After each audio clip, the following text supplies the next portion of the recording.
Exemplo 6.1, tá? Vamos começar com compactação. Diz assim: os resultados de laboratórios de um ensaio procto-normal são fornecidos na tabela a seguir. Você lembra como é que funciona o ensaio de compactação? Sim, claro ou evidente?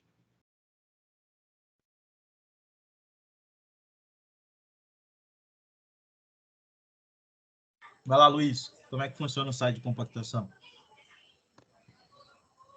Muito obrigada, professor.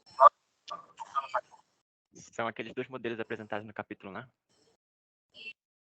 Como é que é? Aqueles dois modelos que são apresentados no capítulo. Sim. Deixa eu lembrar. Deixa eu achar minhas anotações aqui, peraí. Alguém consegue ajudar o Luiz?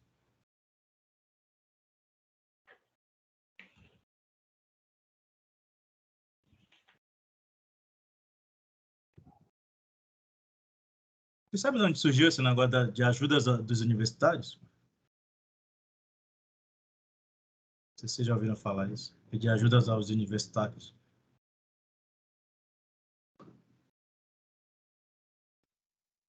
Do show do milhão do Silvio Santos. Exatamente. E aí, ninguém consegue ajudar o Luiz? Lamentável, lamentável. Bom, gente, é o seguinte, né? O ensaio de compactação consiste em diminuir o volume de vazios numa amostra de solo, né? Como é que é feito isso? Você vai aplicar golpes, né? Então, alguma forma de diminuir o volume de vazios no solo, que no caso aqui no laboratório é o peso de um soquete que você solta, ele cai em queda livre sobre o solo. Em campo é o quê? Aqueles rolos, né? Rolo compactador. Aí tem alguns tipos de rolo, né? Rolo pé de carneiro, rolo liso, essas coisas. A partir do número de passadas desse rolo, né, o volume de vazio vai diminuindo. Só que essa diminuição de volume de vazio está ligada com a interação de um grão com o outro, né? Como um grão desliza sobre o outro, né? Se eu tivesse isso aqui, por exemplo, então, nesse caso, estou apertando, eles chegam mais próximo. Aí um grão vai deslizando sobre o outro, né? Esse deslizamento ele é facilitado quando tem água, né? Quando tem alguma umidade dentro, que serve como lubrificante. Só que existe uma quantidade de água ideal, né? Para que esse movimento seja, digamos assim, mais eficiente. Se você põe pouca água, o volume de vazios tem um valor, né? Tem um valor X. Se você põe se você põe muita água, tem outro valor que pode ser próximo de X, às vezes menor ou maior, né? Só que muita água atrapalha. Então, entre os dois extremos, entre o estado seco e o estado úmido, né, digamos assim, tem um valor ideal. Esse valor ideal, a gente vai chamar de umidade ótima, tá? E essa umidade ótima é determinada a partir de um ensaio, né, um gráfico. Você gera um gráfico com no mínimo 5 pontos aí, onde esse gráfico é construído no eixo X com os valores de umidade que você vai adicionando para compactar o solo, e no eixo Y um peso específico, certo? Como é que eu calculo o peso específico? Grosseiramente aí. Lá da física. Como é que a gente calcula peso específico?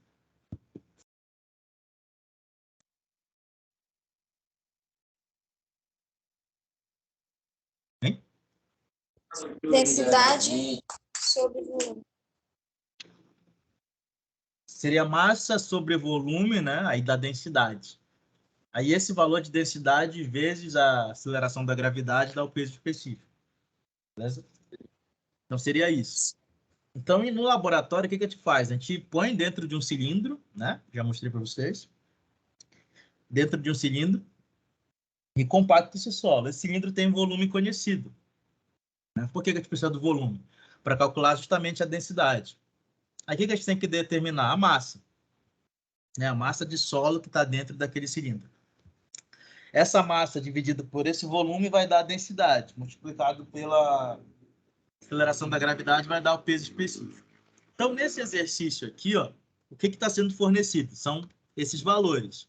Diz assim, o resultado de laboratório de um ensaio Proctor normal, que é um ensaio de compactação, né, Proctor, são fornecidos na tabela seguinte. Aí, aqui, ó, tem 6 linhas, né? Então, quer dizer que foram feitos 6 pontos com diferentes umidades, né? No mesmo corpo, no mesmo cilindro. Por isso que o volume aqui é o mesmo. Dá para compreender isso? Sim ou não? Sim. Então, a cada ensaio, o que a pessoa fazia? Fazia o ensaio, acabava de fazer o ensaio e pesava, né? Pesava. Aqui está o peso do solo úmido, né? A rigor seria... Aqui é 1,6 kg, né? 1,6 kg. Vezes 10 vira 16 newtons. Dá para compreender? Ele está colocando peso aqui, né? Massa vezes gravidade é peso. Tranquilo? No laboratório, a gente determina a massa. Multiplica por 10 para virar peso. Tá tranquilo isso aí? Sim ou não? Tem? Sim.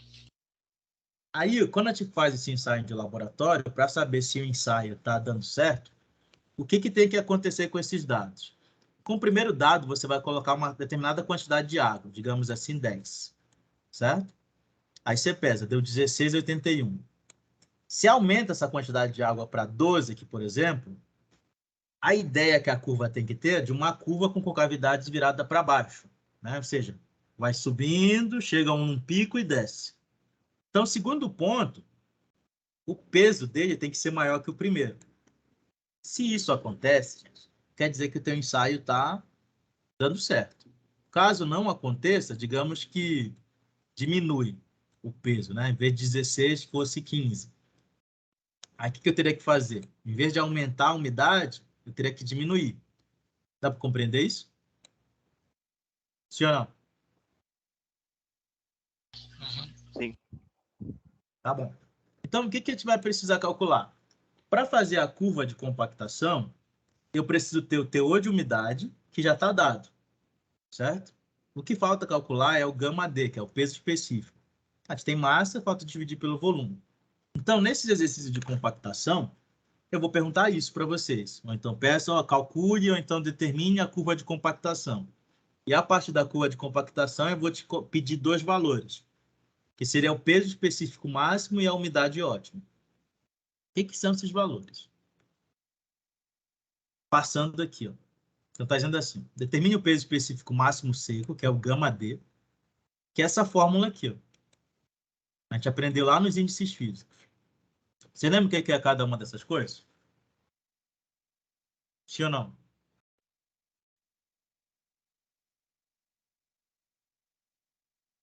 Gente, vocês não estão estudando, não.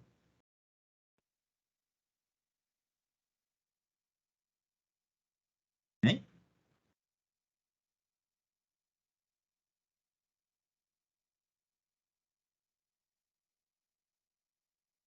Hein?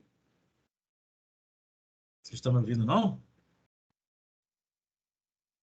Então, professor. E não estão estudando, né? Acho que eu vou voltar naquele método que eu tinha falado no início. Fazer prova todo dia. Então, bora lá, gente. Primeira coisa, tem que determinar... Opa, tá grande. Tem que determinar o γd, que é o peso específico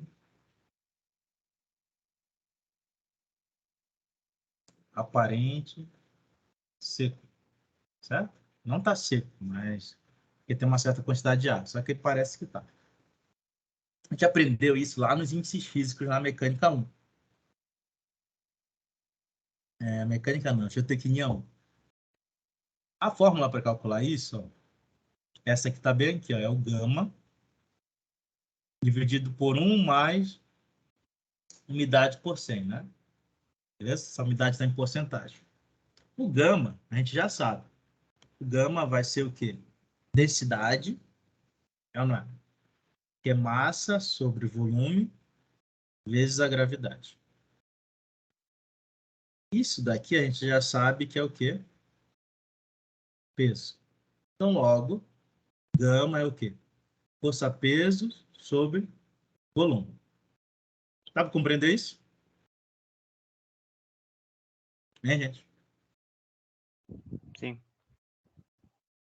Lá na prova, eu posso fazer o seguinte, ou eu posso te dar as massas, né? Aí você tem que calcular o peso, né? Aí você sabe que peso vai ser massa vezes gravidade.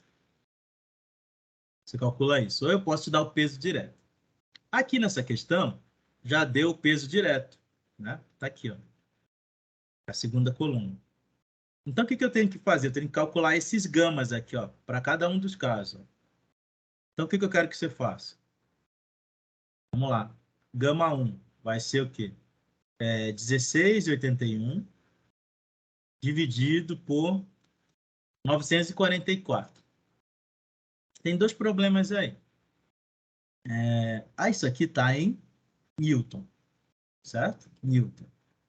E essa parte aqui, 944, está em centímetro cúbico. A unidade de peso específico é Newton por metro cúbico ou quilonewton por metro cúbico.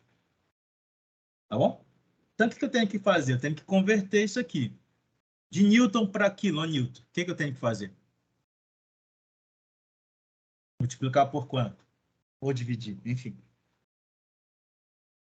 Para converter de Newton para quilonewton.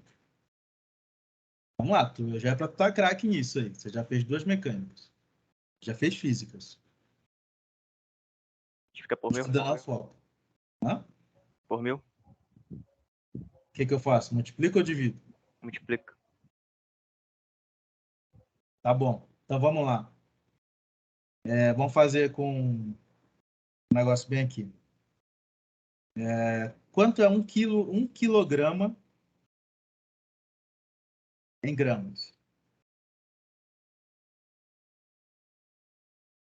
Mil. Mil. Ou seja, para vir de quilo para grama, eu tive que multiplicar por 1000, concorda? Não foi isso? Sim ou não? Uhum. É ou não é? Sim. Então, para vir de grama para quilograma, eu tenho que multiplicar também? Divide. Divide. Então, é a mesma coisa aqui, ó. De grama para quilograma, divide por 1000. De newton para quilonewton, divide por 1000. Tá? Dividir por 1000 é a mesma coisa que multiplicar por 10 a menos 3. É a mesma coisa. Agora, fizemos a parte de cima. E a parte de baixo? De centímetro cúbico para metro cúbico. O que eu faço? 1 metro tem quantos centímetros?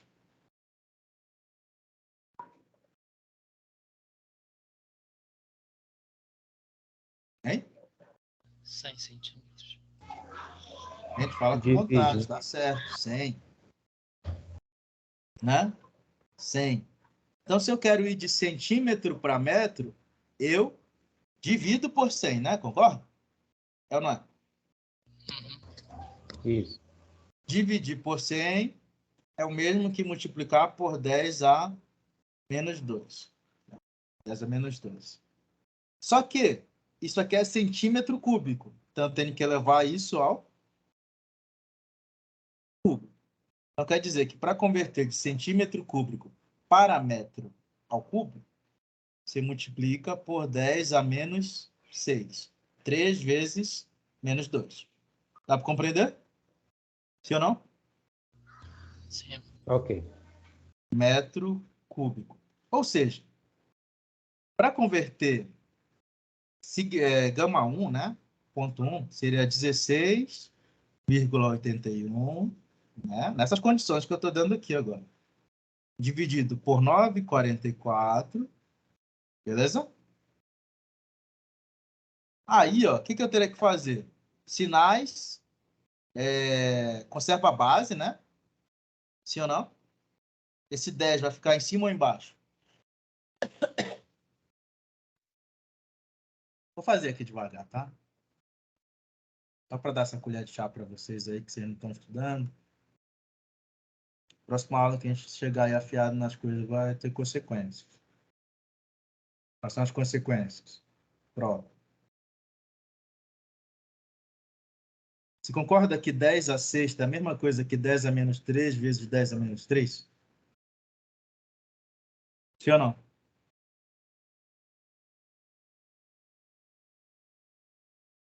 Sim. professor. Sim. Então, posso mandar embora esse com esse. É ou não é? Então, ficaria gama 1 igual a 16,81 dividido por 9. Ainda não fiz a conta, né? Vezes 1 sobre 10 a menos 3. Tranquilo isso aí? Sim ou não?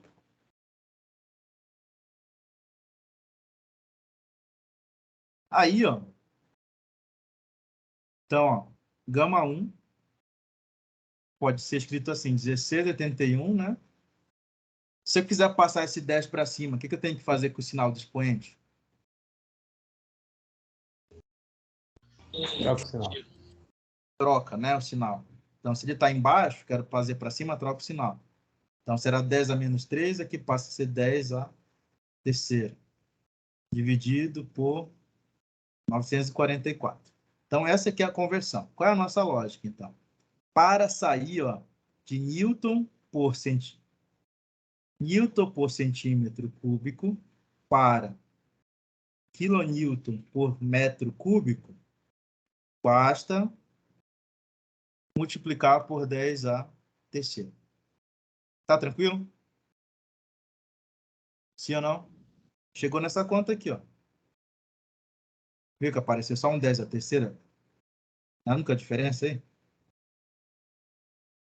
Dá para compreender isso? Uhum. Sim ou não? Sim. Vocês estão com dificuldade hoje de falar, hein? O que foi? Vocês tendo provas hoje?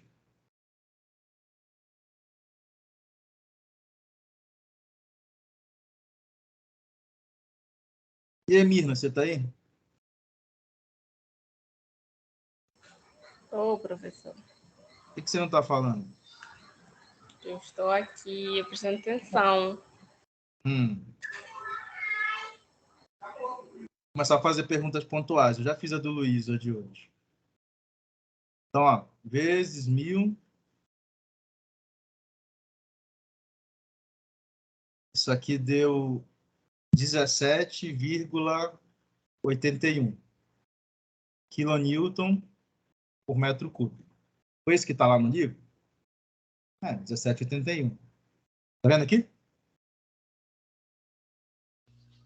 Sim ou não? Tranquilo? Então, beleza. Vai lá, calcula o resto aí para mim. Mirna faz o segundo, Jéssica faz o terceiro, Ana Paula faz o quarto, a Laísa faz o quinto e a Daiane faz o sexto. Vai lá. Cada um aí tem... Quero que você chegue nesses números aqui. Que dá esses números. Se der, ok. Se der errado, o livro está errado. Aí vamos arrumar do jeito de vocês. Beleza?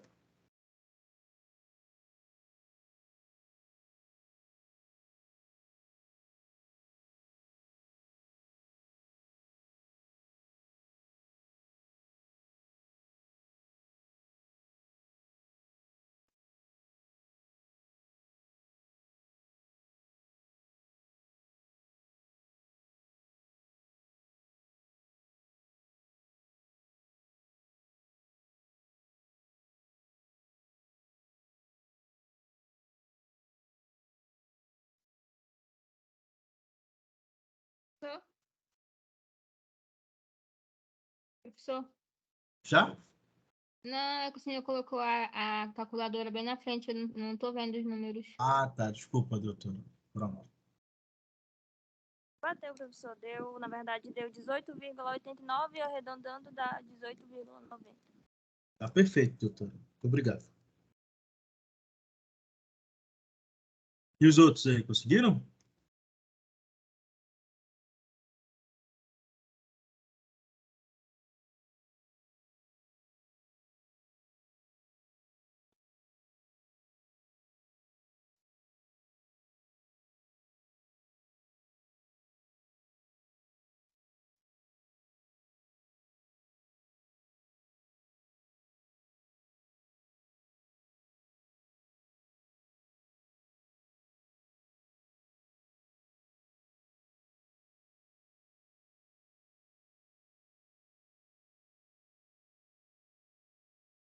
E agora?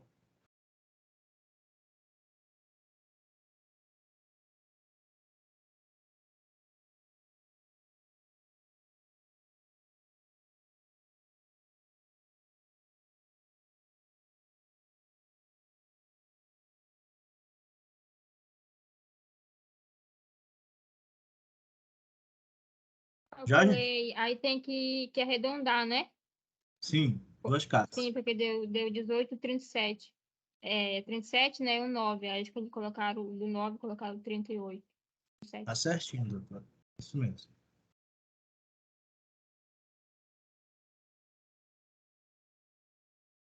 Todo mundo aí conseguiu?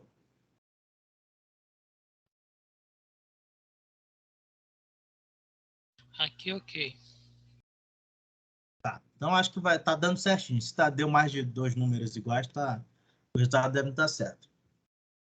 Aí o que eu preciso, na realidade, é essa última coluna, que é o gama D, né?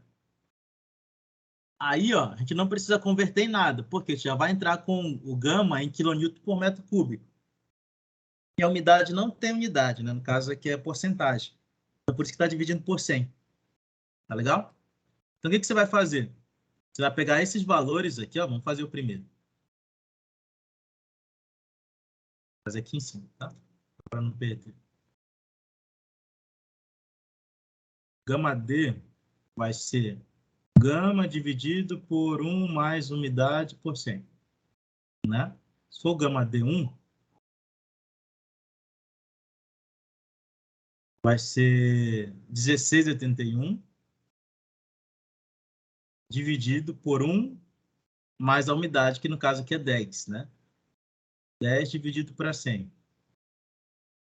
Isso aqui vai dar 16,81 dividido por 1 mais 10 para 100 dá 0,1. Não, não é. Então fica 16,81. 1 mais 0,1 dá 1,1. Beleza? Verifica se essa conta aí deu 16 e 19.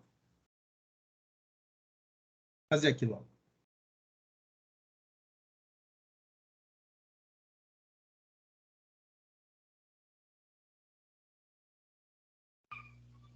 Quinze ponto 28.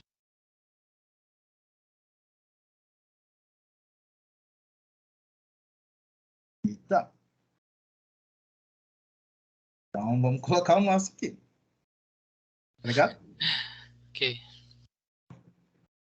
15,28. Tá beleza? Deixa eu só ver se a fórmula tá certa, porque às vezes colocou errado aqui a fórmula. Vou lá aqui um pouquinho. Mas acho que tá certo, sim. Tá, mesma fórmula aqui. Certinho.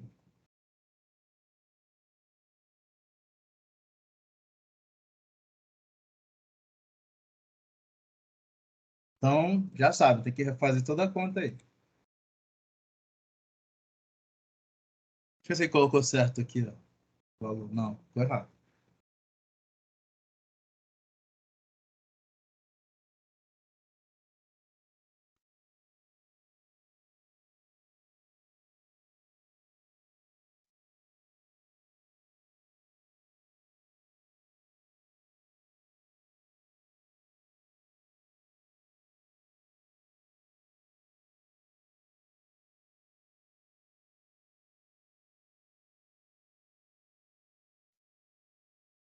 Considerar mais casa decimal e não, irmão? Oi? Considerar mais casa decimal sem arredondar, não? Não, mas daria no mesmo. Ah, não, eu fiz errado aqui. Eu fiz uma coisa errada. Escrevi 16,81, é 17, né? Ah, Lamentável. Aí dá 16,19, como deu aqui. Ah, me admira de você, gente. Deixa eu fazer um Eu trem tava desse. entendendo que o meu tava batendo e o que a pessoa tá falando aí que eu não tô conseguindo entender. Tá errado aqui, ó. Pronto. Então o livro não estava errado, nós estávamos errados. Então, cadê? 17 e 81. Eu coloquei 16.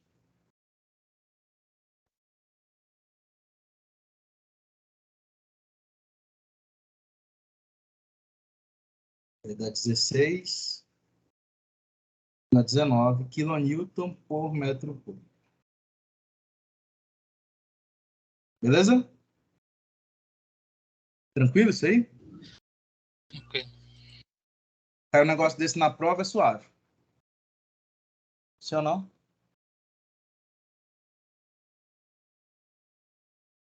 É suave?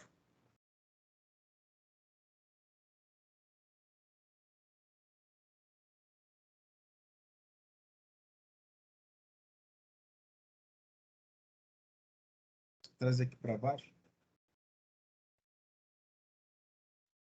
Podemos continuar? Alguma dúvida? Hein, pessoal? Tá aqui. Tá, então, o que interessa agora? Digamos que a gente calculou. O que vai interessar são essas duas colunas aqui. Ó. São essas colunas que a gente vai usar para calcular, fazer o gráfico. Então, vou fazer o gráfico bem aqui.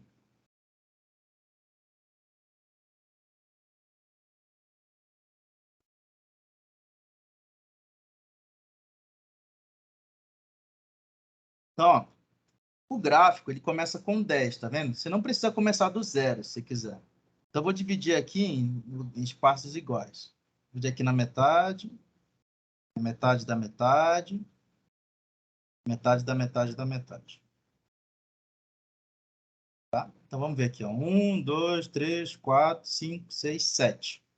Então, ó, a umidade está crescendo aqui, ó, 12, 14, 16, 18 e 20. Então, vou dizer que cada um desses aqui, ó, vale isso, tá? Então, 10, 12, 14, 16, 18 e 20. Tá bom? Aqui os outros, os pesos específicos, eles estão crescendo aqui, ó, 16, 19, 16,77, 17,11, tipo, tá menos que 1. Tá beleza? Tá menos que 1. Então, eu vou dividir aqui, tem 6 partes iguais, mesma coisa. Divido na metade. Só para criar uma escala. Aí divide na metade aqui de novo. Tá dando para compreender? Sim. Sim. Só para a gente criar uma escala aqui, nossa. Bom? Então, ó. Estou considerando que vai de 1 a 1. Então, o menor número é 15 e o maior número é 17. Tá beleza? Então, o que eu vou fazer? Vou dizer que aqui vale 14,5, 15, 15,5, 16, 16,5, 17, 17,5. Tá tranquilo? De boa no Lagoa isso aí? Uhum. Então já te ensinei como é que faz um gráfico maroto aí, né? Sem ter régua, essas coisas aí, mais ou menos no olho. Então vou fazer uma quadrícula aqui agora.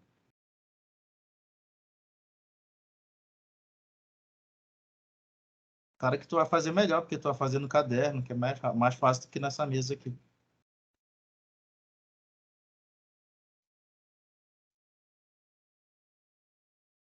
Eu faço no Excel, né? A prova é para casa. Pode fazer no Excel.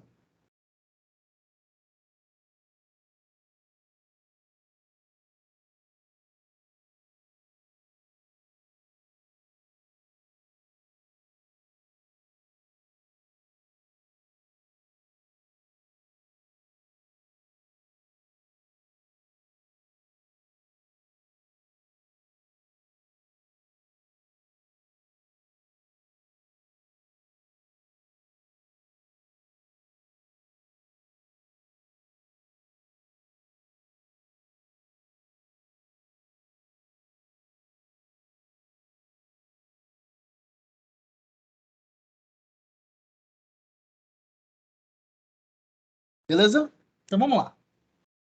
Primeiro ponto é 10 e 16 e 19. 10 está bem aqui nessa linha de azul, na primeira. Concorda? Sim ou não? Tá. Na primeira aqui de azul. E o 16 e 19, né? Tá entre aqui, ó. Entre o 16,5 e o 16, né? Então, um pouquinho menos que a metade, você concorda? Sim ou não? Sim. Vou marcar bem aqui, ó. Pontinho. Beleza? Aí o próximo ponto agora. 12. O 12 dá 16,87. O 12 é a segunda coluna, segunda linha. 16,87 está entre aqui o 16,5 e o 17. É ou não é? Mais próximo do 17 que do meio. Eu vou colocar um pouquinho mais acima que a metade. Tá tranquilo? Tranquilo. Aí o próximo, 14, 17 e 11. 14, um pouquinho acima do 17.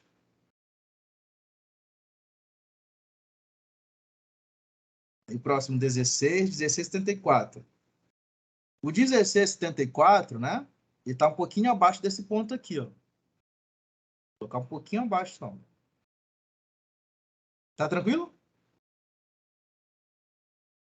Ah, faltou o 16. Não, eu coloquei. 16,74.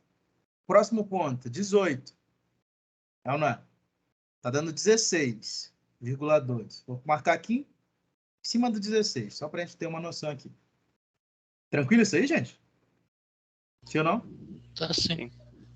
Aí o próximo aqui é 20, dá 15,32. Então, 15,32 está por aqui, ó, um pouquinho acima. De boa? Todo mundo conseguiria construir esse gráfico aí? Na mão? Com escala ainda? Dá sim. Então, o que você tem que fazer agora? Você só faz um ajuste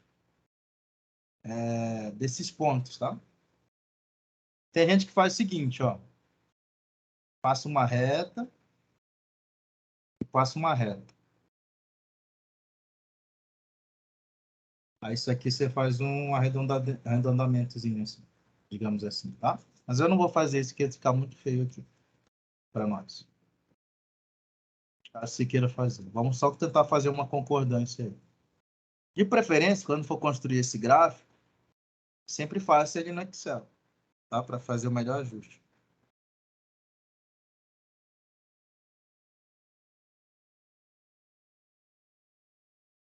Tá de boa? Aí, a partir dessa curva de compactação, que você determina os dois valores que eu preciso. O gama D máximo e a umidade ótima. Tá? São esses dois valores. Eles saem desse gráfico. O gama D máximo é o maior valor da curva. Por essa nossa curva aqui, o pico está bem próximo desse 17, uns trocadinhos aqui, ó, 17,11. Então, vamos considerar que é o 17,11. Beleza? Seria o pico da curva. Se a curva ficasse assim, ó, gente, vou fazer só aqui, só exagerando. Digamos que ficasse assim. Ficou em cima da curva, pega o que está em cima do ponto. Não tem problema. É onde toca a curva. Dá para compreender? Hein? Sim, dá sim. Tá, sempre o pico da curva. Sim, professor. E a umidade que corresponde a esse pico aqui, ó. Então, essa umidade ela é um pouquinho maior que 14. Digamos que seja 14,1%. Então, são esses os valores ideais para esse solo. Cada solo vai ter o seu. Dá para compreender? Então, seriam esses valores que você teria que levar lá para o campo para fazer a compactação de uma estrada, de uma barragem, enfim. Seriam esses dois valores. Dá para compreender? Hein? Sim. Aí, ó, o que acontece? Essa região aqui, ó, a gente vai chamar de ramo seco. E essa outra, ramo úmido. Tá bom? Ramo úmido. Região da curva de compactação. Tá? O que eu quero que vocês pesquisem? Qual é a diferença da estrutura do solo no ramo seco e no ramo úmido? Tem uma diferença. Tá? A estrutura do solo. Tá, beleza? Que vai que cai isso lá, vai que é a primeira questão teórica. Professor, Qual é a mas diferença da estrutura do solo no ramo seco e para o ramo úmido? a curva ela pode ser invertida também, né? Assim? No caso do teor de umidade ser E vai diminuindo, né? Não, Ali, sempre a ali. curva tem esse formato aqui. Não, eu tenho ali um solo, aí eu tenho teor de umidade 10, 12, 14, 16, 18, 20. Ah, Só que aí o teor, ele começa com 10, mas ele vai diminuindo lá os valores. não Aí a tem como. curva não tem como. Não, sempre vai ser assim. Ah, Sempre tem um ponto ideal. Por isso que tem a umidade ótima. Qual é a umidade na qual eu tenho o peso específico máximo? Se eu ponho pouca água, isso aqui fica baixo, ó, que seriam esses primeiros pontos. Se eu ponho muita água, também fica baixo, porque a água ela pesa menos que o solo, mas ela ocupa o mesmo volume. Entendeu? Então, nesse ponto aqui de máximo, eu tenho a máxima quantidade de solo que cabe naquele volume. Grãos, que eu falo. Entendeu? Aqui o que está ocupando espaço é o ar. Aqui o que está ocupando é a água. Nesse ponto aqui, o que está ocupando mais espaço é o solo. Então, sempre a curva de compactação é assim. Ó. Aqui no livro também. Já viu isso?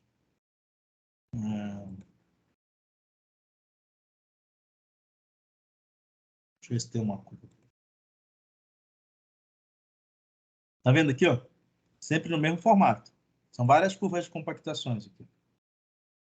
Compreender? A água ameniza aí, ela ok. ameniza, né? É assim, ó, o Não. seguinte. Imagina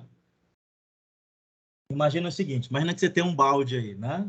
Todo mundo sabe o que é peteca, né? Bolinha de gude e tal. Sim ou não? Sim, sim. Aí tem aquelas petecas maiores e tem as menores, né? Tipo assim, não sei como é que chama aí em Santarém, mas na Belém chama olho de gato, mas pequenininhas. Que tem um negocinho colorido dentro. Ah, Colombiano. tem essas aí também. Aí tem as petecas maiores e as petecas menores. Imagina um balde daquele de tinta, né? Então de manteiga, de 20 litros. Você concorda se você colocar várias petecas daquelas grandes, eu vou ter um número específico de petecas. Se eu não encho de água. Encho de água ali. Encho os vazios. Então os vazios entre as petecas são cheios de água. Consegue compreender isso? Consegue imaginar? Sim. Sim, Então tem um volume de água lá que eu não sei. Concorda? Tem um volume é ocupado pelas petecas e um outro volume é ocupado por água. Sim ou não? Concorda ou não? Sim. sim. Agora imagina o mesmo balde. O mesmo balde mesmo. Só que agora eu uso só essas petecas menores aí, as colombianas em fio de gato. Ponho ela a mais. Cheio lá, a mesma quantidade que estava, né? E encho com água. Qual dos baldes vai pesar mais?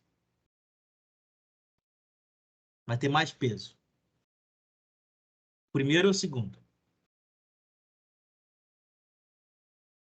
Eu acho que é o segundo, que estão mais juntos. E tem a Alguém a concorda? menor peteca de gude, né? Isso, vai pesar mais, porque eu vou ter mais vidro lá do que na outra, né? Tipo, o vidro, ele é mais denso que a água, por isso que ele afunda, né? Se você jogar uma peteca na água, o que que acontece? Ela afunda. É ou não é? Então, ele é mais pesado, tipo assim, o volume que uma peteca ocupa, pegar o peso daquela peteca dividido pelo volume dá uma densidade. Se eu pegar o mesmo peso, né? Aliás, mesmo volume de água e pesar, eu vou ver que é bem menor que o da peteca. Então, o que que acontece? As petecas menores, elas ocupam menos espaço no balde, né? Então, ou seja, cabem mais petecas. Concorda? Sim ou não? Sim. Sim. Então, quanto menos, assim, ó, e só que todos os vazios estão preenchidos por água. É ou não é? Tem mais vazios, só que estão preenchidos por água. Só que a água é mais leve que a peteca. Mais leve que a peteca. É ou não é? Concorda? Uhum. Dá para perceber que o volume de água do segundo balde é menor que o volume de água do primeiro? Sim. Sim ou não? E você concordou comigo que o segundo balde é o mais pesado? Sim ou não? Isso. Então, é o mesmo princípio acontece nos solos, tá? O mesmo princípio acontece nos solos. imagina que em vez de petecas, a gente tem grãos de solo, certo? Grãos de solo. Só que as petecas elas são totalmente lisas, né? Os grãos não são. Então, se eu ponho um recipiente cheio de solo aqui, ó, e ponho uma determinada quantidade de água, digamos, sei lá, 10 ml, né? Você vai perceber que o solo está meio seco. Eu peso, vou ter um valor, né? Quanto mais água eu vou colocar, mais pesado vai ficando esse balde, digamos, ou esse recipiente. Por quê? A água vai funcionar como um agente que vai lubrificar as partículas e fazer com que elas deslizem umas sobre as outras. Se ela desliza uma sobre a outra, elas ficam mais próximas. Dá para perceber isso? Sim. Então, o volume de vazios é menor. Então, o espaço que eu tenho para a água ocupar ali é menor. Só que quando eu ponho uma quantidade de água, vou adicionando, o que vai mudando? Antes, os vazios estão preenchidos por ar. É ar que tem lá. Esse ar vai sendo ocupado por... Esse ar vai sendo ocupado por água. Concorda? O volume de ar vai sendo ocupado por água. Sim ou não? Sim. Então, se esse volume é ocupado por água, o que acontece? Eu poderia colocar um grão de solo ali naquele local, né? Só que eu não posso porque a água está ocupando aquilo. Se a água está ocupando aquele espaço, você concorda que ela pega um volume que poderia ser de solo? Deixa eu fazer aqui um desenho. Está muito difícil de fazer uns grãozinhos aqui. Eu acho que eu fiz esse desenho.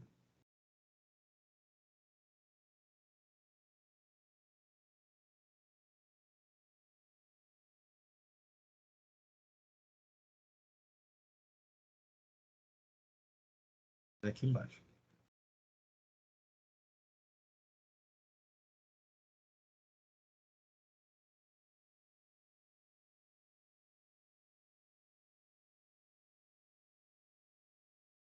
Então, vamos analisar esse seguinte exemplo, tá? São grãozinhos de solos. E aqui, ó, aqui tem um pouquinho de água, parte azul. Aqui está totalmente preenchido por água, certo? Aqui é outra situação. Aqui é um outro grãozinho de solo. Se eu perguntar para vocês, qual é o que é o mais pesado desses três?